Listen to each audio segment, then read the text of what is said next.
Shalom, mes frères et sœurs. Aujourd'hui, nous allons parler d'une histoire entre Jésus et un homme nommé Zachée.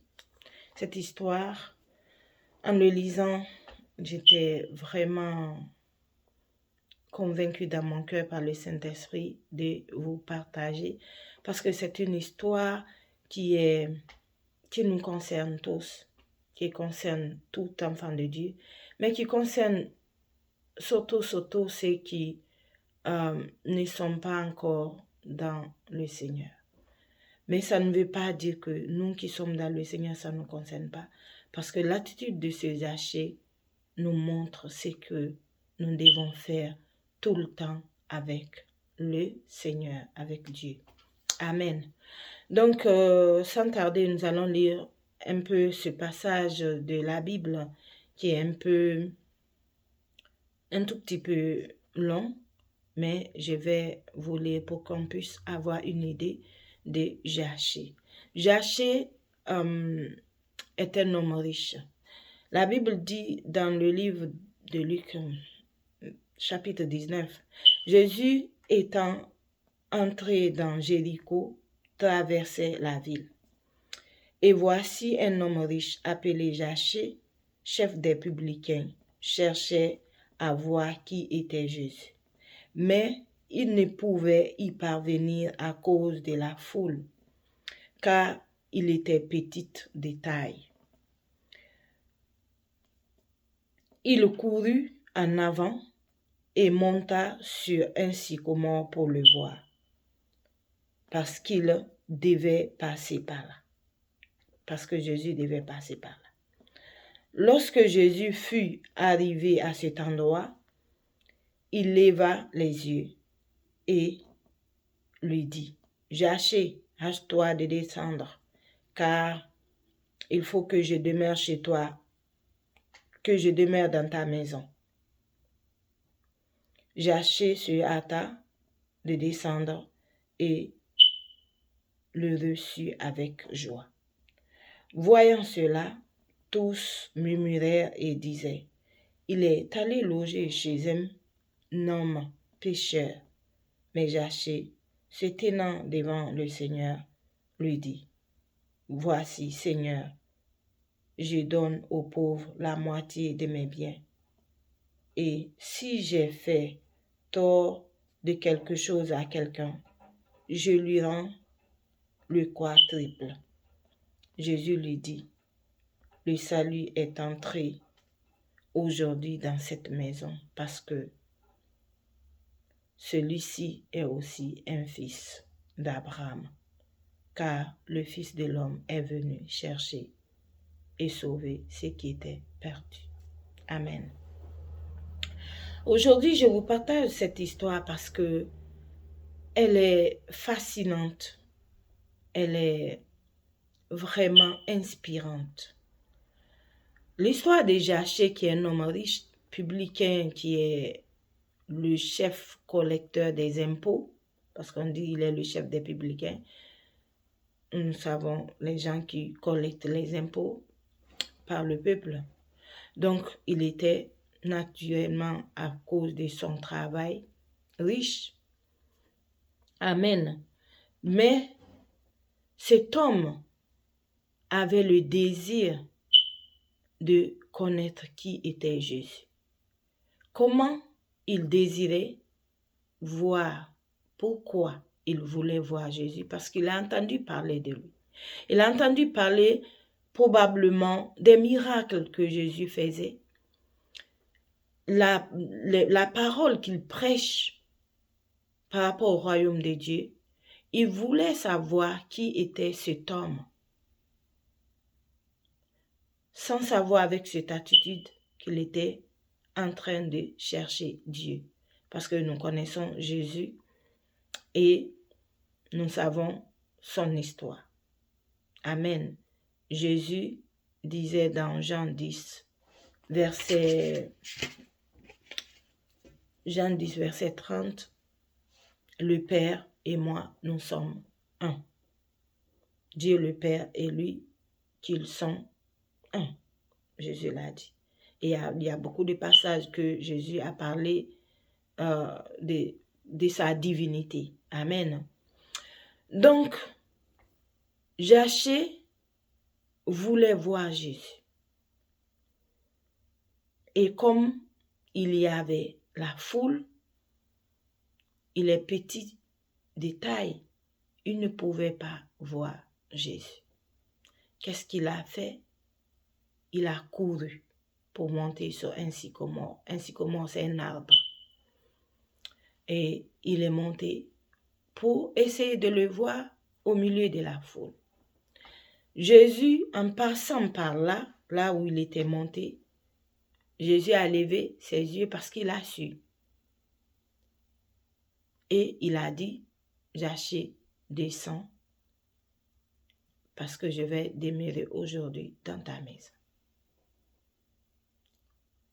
Pourquoi Jésus n'avait pas dit aux autres ou à quelqu'un de la foule? Pourtant, tous ces gens-là étaient venus pour le voir, pour avoir les miracles, pour entendre la parole, pour être guéri de telle ou telle maladie. Mais pourquoi Jésus a dit à Zachée qu'il allait demeurer chez lui? Premièrement, ce n'est pas seulement parce qu'il est un pécheur. Oui, il est pécheur, Jésus l'a dit, mais les autres aussi qui étaient autour de Jésus, il y en avait beaucoup qui étaient des pécheurs. Mais c'est l'attitude de Zachée qui a fait que Jésus a dit, je vais demeurer aujourd'hui chez toi. Et cette attitude, ce n'est pas seulement parce que quelqu'un qui ne connaît pas le Seigneur, même nous qui connaissons le Seigneur, nous devons avoir cette attitude-là vis-à-vis de Dieu. Zachée a voulu voir Jésus, c'est-à-dire Dieu, mais il ne pouvait le voir parce que il y avait la foule. Et il est monté, il a couru pour monter. Monter, ça veut dire quoi sur le plan spirituel?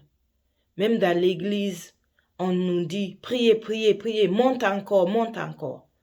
Monter, c'est s'abandonner son âme à Dieu, parler à Dieu, prier de tout son âme, de tout son cœur.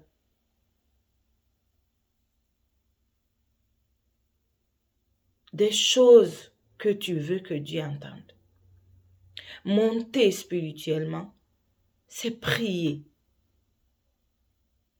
Nous avons vu ça dans plusieurs passages. Comment on appelle? Premièrement, Moïse. Même avant de parler de Moïse, on peut parler de Jésus. Jésus montait toujours sur la montagne pour aller prier. Et il pouvait dire, ce que je fais, je ne fais pas de moi-même. Tout ce que je fais parce que j'ai vu le Père le faire. Ou il voyait le Père faire parce qu'il montait en prière. L'attitude de monter sur la montagne est physique, mais monter en prière, c'est spirituel. Donc ce que Zachée a fait, il est monté sur un arbre parce qu'il n'y avait pas de montagne là. Mais cette attitude-là montre une prière montée. Moïse est monté pour recevoir les 10 commandements, 2 fois d'ailleurs. La première fois, il a détruit, et la seconde fois, il est monté, il est descendu avec. Dieu pouvait lui donner les 10 commandements, même dans sa tente. Mais il a fallu qu'il monte. Cette attitude, la Bible nous détaille pour dire qu'il faut le faire en prière, rencontrer Dieu en prière, monter. Amen. Et Abraham aussi est monté avec Isaac dans le pays de Moria, avec Isaac sur la montagne que Dieu lui a montré pour donner Isaac en sacrifice. Donc monter, c'est cela. Monter pour voir Dieu, pour l'adorer, pour s'abandonner à lui. Je veux voir Dieu. Je monte en prière pour pouvoir connaître la volonté de Dieu. Je monte en prière pour abandonner mon âme à Dieu. ma volonté à Dieu, mon être à Dieu. Donc, c'est ce que Zaché a fait. Pourquoi il est monté? Parce qu'il était empêché par la foule. La foule, c'est quoi? Ce sont les soucis de la vie qui nous empêchent de voir Dieu. Ce sont des convoitises des choses de ce monde, où nos cœurs sont entourés des choses qui nous empêchent de voir Dieu. Ou des fois même c'est nous, par notre attitude, notre façon d'être, on ne voit pas Dieu parce que on est envahi, assailli par les soucis de ce monde, par les convoitises de ce monde. C'est ça la foule qui l'empêchait de voir Dieu. Les choses qui nous empêchent de voir Dieu. Les soucis de ce monde. Oh, je veux une voiture, c'est vrai, on a besoin. Mais ça ne doit pas prendre notre âme. Je veux une maison, ça ne doit pas prendre notre âme. Toutes ces choses-là doivent être dans le plan de Dieu. C'est-à-dire que tu veux ceci, mais tu le mets entre les mains de Dieu. Ça ne doit pas nous empêcher de chercher Dieu. Donc, Zaché, vu que cette foule l'empêchait, il a dit, je monte. Parce que là, aucune foule ne pouvait l'empêcher de le voir. Et cette attitude qui a marqué Jésus, qui lui a dit, descends, hâte-toi de descendre parce que je vais demeurer dans ta maison. Puisque tu m'as cherché, tu as cherché à me voir, au point que tu es monté, et Jésus, connaissant ce comportement sur le plan spirituel, a compris qu'il était nécessaire de demeurer dans sa maison. Parce qu'il veut Dieu, parce qu'il veut le connaître, il veut savoir qui est Jésus. Mon frère et ma sœur, est-ce que tu cherches Dieu? Ou bien tu as dit, moi je suis sauvé, quand je meurs, je vais au ciel. Ou bien est-ce que tu cherches Dieu pour qu'il te donne des choses de ce monde? Ou bien tu le cherches parce que tu veux le connaître? C'est ce que Zaché a fait. Il veut connaître Dieu. Oh mon frère et ma sœur, il y a plus en Dieu. Il y a plus à connaître en Dieu. Jésus même, la parole de Dieu nous dit, il a 4 facettes qu'il nous a révélées. Peut-être il y a d'autres qu'on ne connaît pas. Premièrement, le Fils de l'homme, sa face humaine, mais aussi sa dimension de l'aigle, sa dimension de lion de la tribu de Juda, et aussi sa dimension de l'agneau de Dieu. Est-ce qu'on connaît toutes ces dimensions? Non. Est-ce qu'on désire de le connaître davantage parce qu'il y a plus en lui? Plus en lui, plus est en lui, plus est en Dieu pour le connaître. C'est l'attitude-là que Zaché a fait. Je veux le connaître. Je veux savoir qui est ce Jésus-là. Et Dieu a dit, oh, toi, je demeure dans ta maison. Mais ce qu'il ne savait pas, c'est le roi de gloire qui est rentré dans sa maison. Celui qui est capable de transformer, de changer par la présence de sa gloire. Jésus est rentré dans la maison de Zaché. Le salut est rentré dans sa maison. Quand on cherche Dieu, quand on veut le voir, il demeurera avec nous. Jésus est rentré pour souper. Il a même dit dans sa parole, je suis derrière la porte et je tape. Celui qui ouvrira, je rentrerai et je souperai avec lui. Et Zaché a fait cette attitude-là. Il a dit, comme il y a des choses qui m'empêchent de voir Dieu, je monte pour le voir. Je monte pour le rencontrer. Je monte pour savoir qui est cet homme-là. Il y a plus en lui, mon frère et ma sœur. Désirons de chercher Dieu. Car la parole de Dieu dit dans le livre de Jérémie 29, verset 13. Vous me cherchez et vous me trouverez, si vous me cherchez de tout votre cœur. Cherchez à chercher, voir Jésus de tout son cœur. C'est l'attitude-là, en lisant ce passage, je me suis dit, oh Seigneur, waouh, j'ai lu ce passage, je ne sais pas combien, mais aujourd'hui mes yeux sont ouverts. Cherchez Dieu de tout son cœur. La Bible dit, à cause de sa petite taille, il ne pouvait pas voir Jésus. Il a couru. Il n'a même pas marché. Il a couru pour monter et le voir. Alléluia. Combien de fois, mon frère, ma soeur, tu cours pour aller chercher Dieu, pour dire aujourd'hui, je veux savoir qui est Jésus. C'est vrai que je l'ai accepté, mais je sais qu'il y a plus en lui. Ce n'est pas seulement un sauveur, mais c'est quelqu'un qui transforme, qui restaure.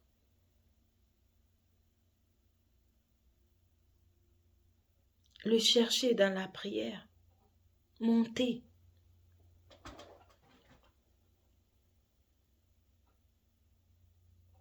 Il y a plus en lui. Plus. Et si nous continuons avec ce même passage, il y a eu des gens qui n'ont pas aimé que Jésus soit dans la maison de Zachée, qui ont murmuré qu'il est allé loger chez un pécheur. Dans ce passage, ceux qui ont murmuré certainement, ce sont des pharisiens et des scribes. Nous connaissons leurs histoires avec Jésus dans la Bible. Amen. Mais cela donne l'image à des ennemis. Quand Dieu rentre dans ta maison, le premier ennemi, c'est le diable et tous ses acolytes. Ils vont chercher à te combattre. Le diable va chercher à combattre ta connexion avec Dieu. Le diable va essayer de t'empêcher d'être avec Dieu. Il peut passer par plusieurs personnes autour de toi pour te décourager, pour empêcher cette union. Zachée a reçu Dieu dans sa maison.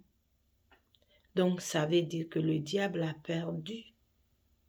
Parce que c'est un publicain, collecteur d'impôts, qui certainement faisait des choses aussi. Tous ces biens qu'il disait, lui-même il a dit, s'il a fait quelque chose mal à quelqu'un, il va rembourser par le quadruple. Il savait comment il a eu ce bien. Il a dit qu'il allait donner la moitié. Donc, il quitte les ténèbres pour la lumière. Quand Dieu rentre dans ta maison, la lumière rentre. Les ténèbres se dissouent. Mais ils vont essayer, les ténèbres vont essayer de te combattre Parce que tu es devenu un enfant de Dieu, un fils de Dieu. Tu as quitté le camp de l'ennemi pour le camp de Dieu.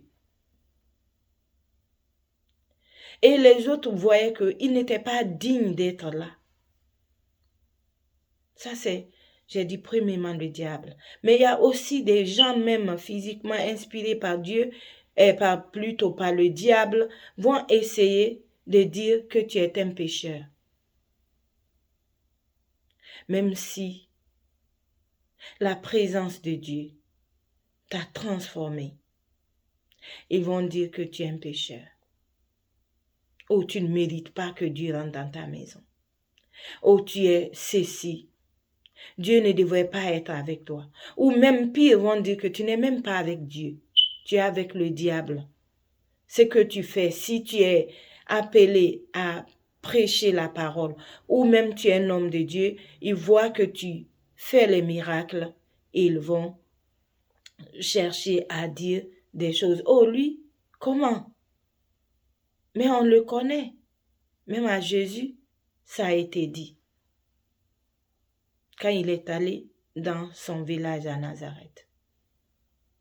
Qu'est-ce qu'ils ont dit? D'où lui viennent toutes ces sagesses? Et comment il a pu faire toutes ces choses? Ce n'est pas le fils de charpentier.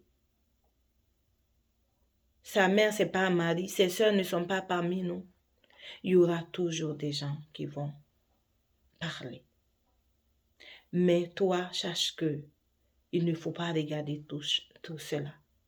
Vois Dieu qui a séjourné dans ta maison, qui est rentré. Et le salut est rentré dans ta maison. Jésus est rentré dans sa maison. Jésus n'a rien dit. Parce qu'il est Dieu, cherché même à confesser ses péchés. Par lui-même. Il a dit, Seigneur, voici, on dit plutôt à partir du verset 8, mais Zachée se tenant devant le Seigneur, lui dit, voici, Seigneur, je donne aux pauvres la moitié de mes biens. Et si j'ai fait tort de quelque chose à quelqu'un, je lui rends le quadruple. Amen. Ça, c'est confesser ses péchés. Tout ce que j'ai eu, je l'ai eu. Probablement, tout n'est pas propre. Cet argent, je donne la moitié aux pauvres. Et aussi, les personnes qui se reconnaissent là maintenant, que j'ai pu les faire du tort, qu'ils viennent, je retourne 4 fois ce que j'ai pris. Incroyable, n'est-ce pas? La présence de Dieu change. La présence de Dieu nous transforme. La présence de Dieu remplit nos cœurs de sa bonté, de son amour. Quand on est à la présence de Dieu, nous sommes transformés. Si je me rappelle le passage de 2 Corinthiens, je pense chapitre 3 plutôt, verset 18. La parole de Dieu dit, nous qui le contemplons. Je cherche le passage rapidement. C'est pour comprendre combien de fois Dieu peut nous transformer et nous changer. Alléluia.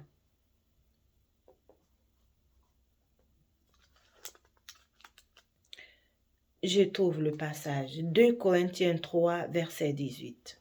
La parole de Dieu dit, nous tous qui, le visage découvert, contemplons comme dans un miroir la gloire du Seigneur, nous sommes transformés en la même image de gloire en gloire, comme le Seigneur l'Esprit.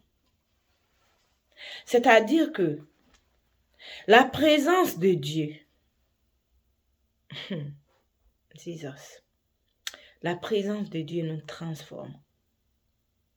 Le contempler, ce n'est pas venir demander. Le contempler, c'est essayer de voir plus en lui. Chercher à le connaître. Juste dire, Seigneur, je t'aime. Je suis là pour te rencontrer. Je veux te connaître. C'est ce que Zaché a fait. Et Jésus est rentré dans sa maison. Maintenant, il était là. Celui qui le cherchait dans la foule, celui dont il cherchait dans la foule, était dans sa maison. Et son attitude est, je confesse mes péchés. Je rembourse ceux dont à qui j'ai fait tort. Pas par le même, mais je multiplie. Mon frère et ma sœur, la présence de Dieu transforme mon songe. Sa présence nous donne son image réelle en nous. Nous sommes créés à son image et à sa ressemblance. Mais le péché est venu interrompre cela. Mais en Jésus-Christ, tu retrouves cette image vraie de Dieu qui est toi. Dieu, rappelle-toi, Dieu n'a pas le corps physique. Dieu est esprit. Jésus même a dit, Dieu est esprit et ceux qui l'adorent doivent l'adorer en vérité, en esprit et en vérité. Donc nous avons aussi l'esprit, notre esprit.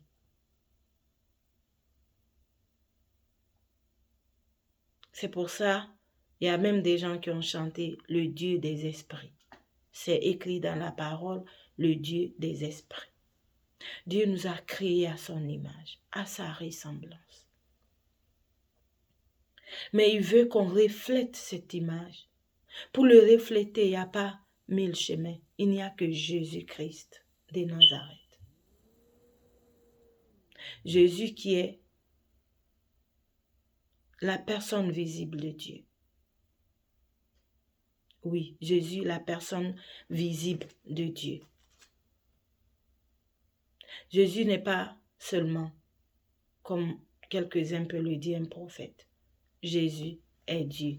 Et je vais vous lire un passage pour que nous comprenions que Jésus n'est pas seulement un prophète qui est venu, qui est parti. Jésus demeure éternellement.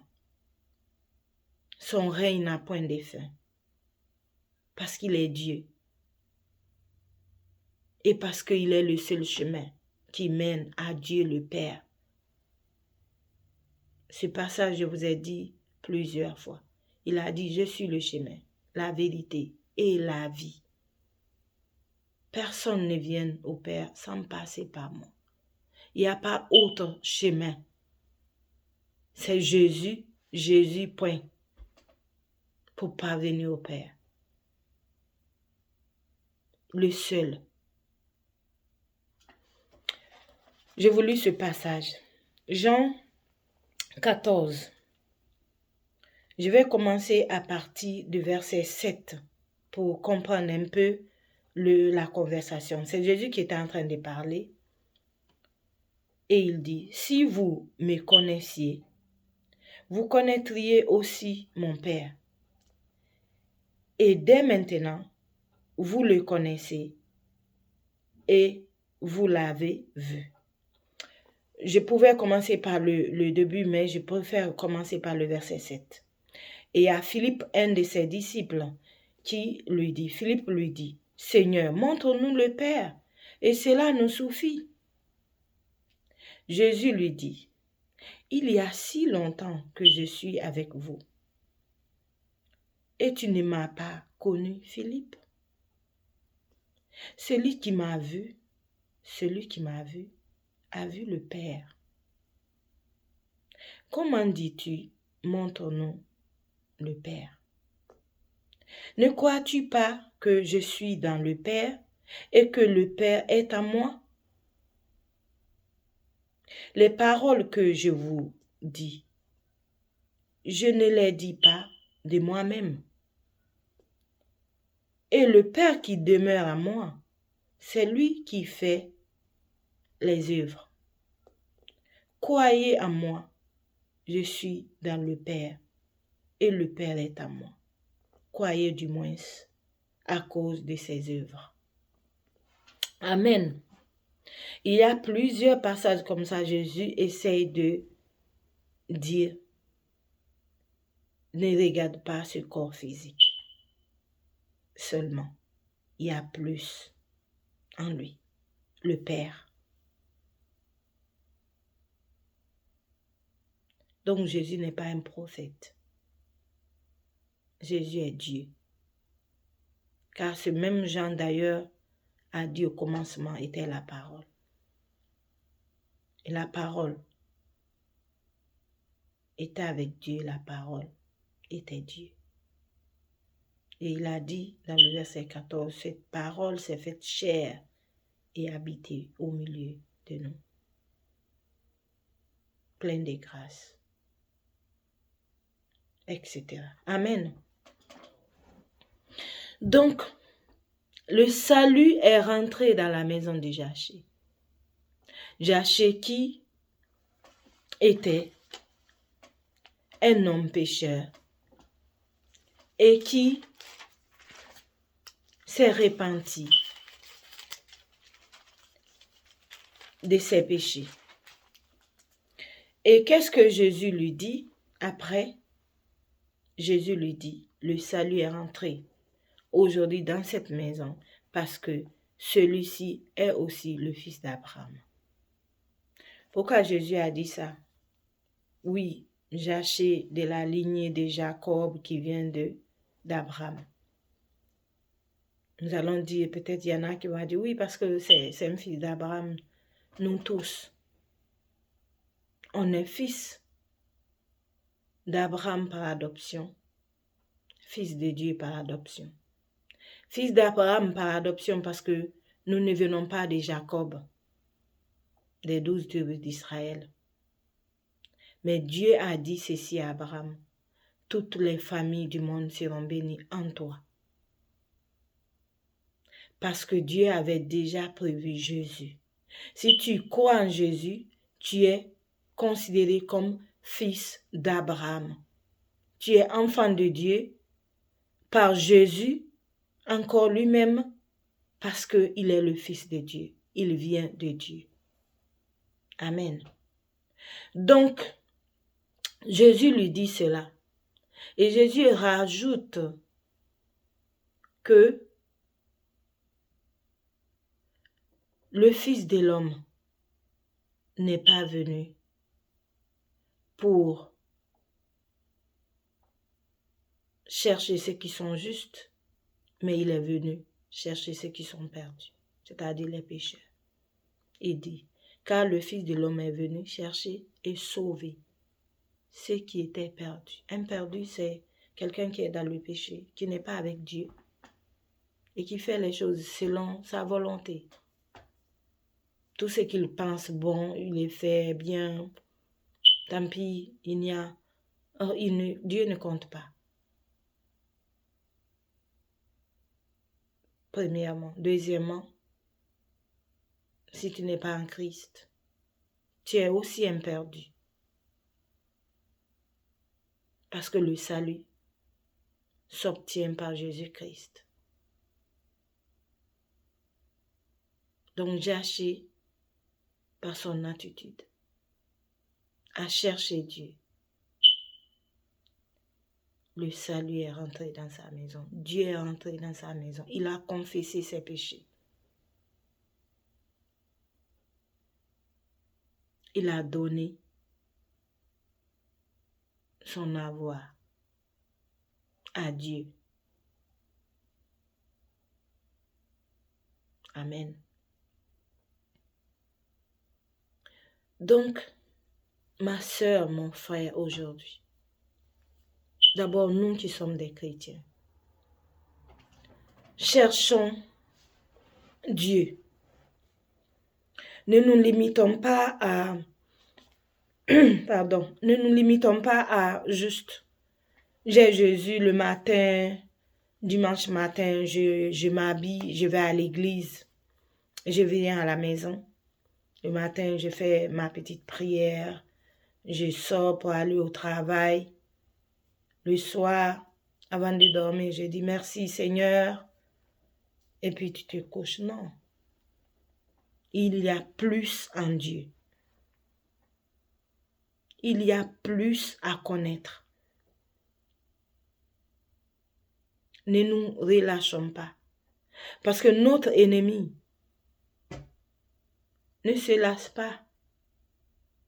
La parole de Dieu dit, le diable rôde autour cherchant qui dévorer. Il ne faut pas être un chrétien comme les autres disent, charnel. Un pied dans le monde, un pied avec Dieu. Le samedi, tu vas danser et dimanche, tu vas à l'église. Ou tout carrément, tu es dans toutes les fêtes. Tu ne fais même pas de distinction. On dit fête par là, tu vas, tu danses les musiques mondaines. Tu fais des choses comme des païens. Quand tu es avec des païens, il n'y a aucune différence. On ne saura même pas si tu es chrétien ou pas. Pas de différence. Tu es assimilé à eux. Un chrétien ne doit pas fonctionner comme ça. Je ne dis pas de ne pas aimer ceux qui ne sont pas des convertis. On doit les influencer. Ce n'est pas eux qui doivent nous influencer. Parce que nous sommes la lumière du monde. Nous devons éclairer les ténèbres autour d'eux. Ça ne veut pas dire qu'on cherche à influencer les autres. Je vais être comme eux. Tu sais qui tu es et tu essayes de montrer l'attitude de Jésus au milieu d'eux. Pourquoi on a appelé les premiers chrétiens? Parce qu'ils ont vu le comportement de Christ en eux. Jésus était avec les pharisiens, mais il ne s'est pas comporté comme les pharisiens. Il partait dans les synagogues, dans les endroits pour prêcher la parole, pour qu'ils se convertissent. Mais il ne s'est pas assimilé à eux. Il a refusé de faire les choses comme eux. Il les a même traités de tombeaux blanchis. Jolis à l'extérieur et pourris en dedans. Il les a même appelés race de vipères qui donnaient leur venin aux autres, comme il a dit. Ils ne veulent pas aller vers le royaume de Dieu. Ils empêchent aussi les autres d'y aller. On ne doit pas être des chrétiens charnels qui on est emportés à tout vent. Toute forme de fête. Il y a fête ici, il y a anniversaire là, il y a ceci. Je ne suis pas contre les anniversaires. Mais je pense que ça n'a pas trop d'importance aussi. De faire une fête. Danser, faire comme le monde. On peut faire tout ceci à l'image de Christ. Amen. Et cherchons Dieu. Parce que si on cherche Dieu, toutes ces choses-là, je vous assure, avec la présence de Dieu, ça nous quitte. Tu ne sais même pas comment c'est parti. Et Dieu demeure en toi. Toi, tu es une maison. Moi, je suis une maison. C'est pour ça qu'on dit que nous sommes le temple de Saint-Esprit. Si on essaye de marcher selon la parole de Dieu, nous verrons la gloire de Dieu dans nos vies. voir la gloire de Dieu dans nos vies ne veut pas dire que tu es riche. Non, la richesse n'est pas signe de la gloire de Dieu. Nous connaissons beaucoup de riches qui ne sont pas avec Dieu. Nous savons que Paul, qui a écrit presque la moitié du Nouveau Testament, n'est pas mort riche. Pierre, qui a vécu avec Jésus, qui a eu même la révélation de Jésus, Fils de Dieu, il n'est pas mort riche. Donc, ne prenons pas la richesse comme aussi, c'est la gloire de Dieu. Je ne dis pas que Dieu ne donne pas la richesse, non. Parce que Jésus a dit, cherchez premièrement le royaume de Dieu et sa justice. Et tout le reste vous serez donné par-dessus. Mais ce n'est pas tout le monde qui aura le reste. Il y aura des gens qui vont juste avoir le royaume de Dieu. Ce qui va être mis sur dessus là, ils n'auront pas. Leur récompense, ils vont l'avoir au ciel. Comme les Paul, comme les Pierre et tous les premiers apôtres. Amen. Et comme aussi au milieu de nous, il y en a qui sont morts des chrétiens pauvres, entre guillemets, c'est-à-dire sans avoir les richesses de ce monde. Donc cherchons Dieu. Cherchons à connaître qui est Dieu.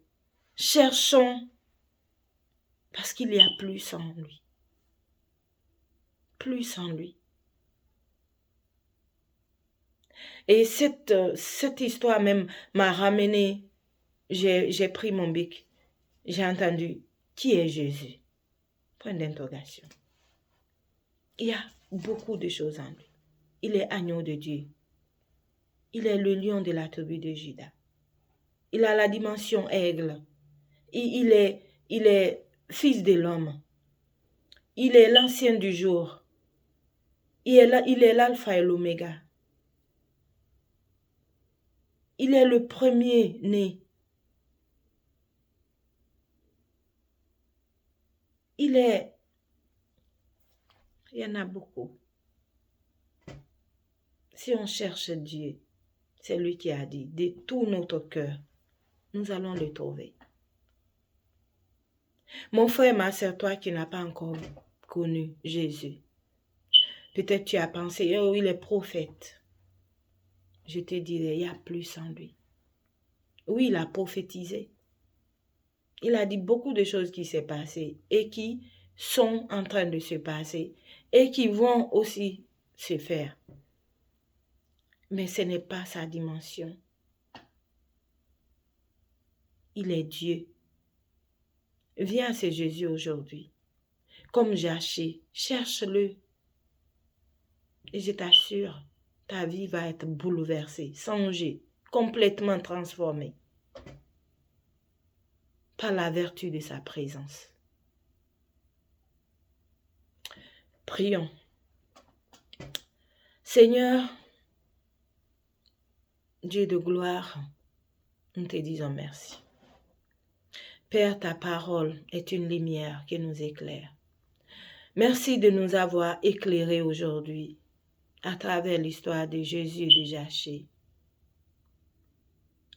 Merci de nous montrer qu'il y a plus en toi. Merci de nous montrer que tu es le roi de gloire, que dans sa présence nos faiblesses tombent, que dans ta présence nous sommes transformés, restaurés et nous partons de gloire en gloire. Merci, ô Dieu vivant, pour toutes ces choses. Fais que ces paroles-là demeurent, résonnent en nous et que nous ayons l'attitude, comme Jaché, de te chercher encore plus, de monter pour te chercher et te trouver. Merci Seigneur parce que tu le fais. Béni soit ton nom, ô Dieu vivant. Au nom de Jésus-Christ. Amen. Mon frère, ma soeur, toi tu ne connais pas Jésus. Répète ça avec moi. Seigneur Jésus, j'ai entendu ta parole Cette histoire déjà chez toi est vraiment inspirante. Moi aussi, je veux te connaître. Je veux que tu demeures dans ma maison pour que ma vie soit changée, pour que je sorte de ce péché qui me fatigue, cette situation qui me fait tomber tout le temps. Seigneur, merci parce qu'aujourd'hui, je t'ai choisi comme mon Seigneur et mon Sauveur personnel. Viens dans ma vie. Demeure souple avec moi. Merci Seigneur Jésus. Écris mon nom dans le livre des vies. Afin que, quand je fermerai mes yeux, que je puisse être avec toi. Avec le Père dans le lieu céleste. Au nom de Jésus-Christ. Amen. Si tu as répété cette parole avec moi, cherche une église auprès de toi où la parole de Dieu est prêchée. Convertis-toi en Jésus. Fais le baptême et bienvenue dans la famille des fils de Dieu. Merci mon frère et ma sœur, c'est ce que j'avais à vous partager aujourd'hui. Que Dieu vous bénisse. Amen.